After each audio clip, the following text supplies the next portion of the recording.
Today I'm going to show you how to make a very easy Chinese vegetarian lo mein using spaghetti noodles. Stay tuned. I'm using my wok today, but you can use a deep skillet for cooking. My vegetables are prepped and ready because this skillet is going to go quickly. It's going to be ready in about 10 minutes. I have my heat on medium-high. I'm starting with some oil, lots of minced garlic.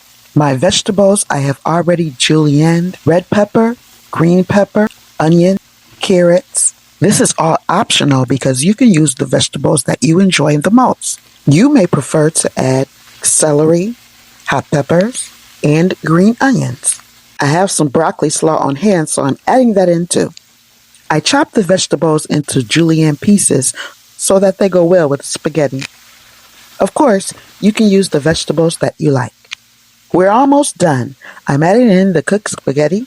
I'm going to add some dark soy sauce. This really adds the classic Chinese lo mein flavor. Finally, I add oyster sauce. That's it. Give this a good toss to incorporate for about a minute, and we are ready to eat. I love the taste and crunch of all the vegetables. The spaghetti is a good substitute for the lo mein noodles, but it's not exactly the same.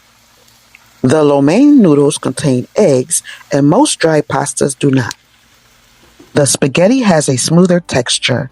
The lo mein noodles have a denser and chewier bite.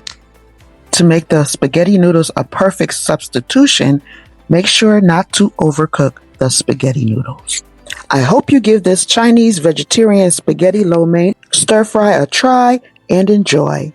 If you like this video recipe, please hit the like button, consider subscribing, and don't forget to comment. I love to hear from you.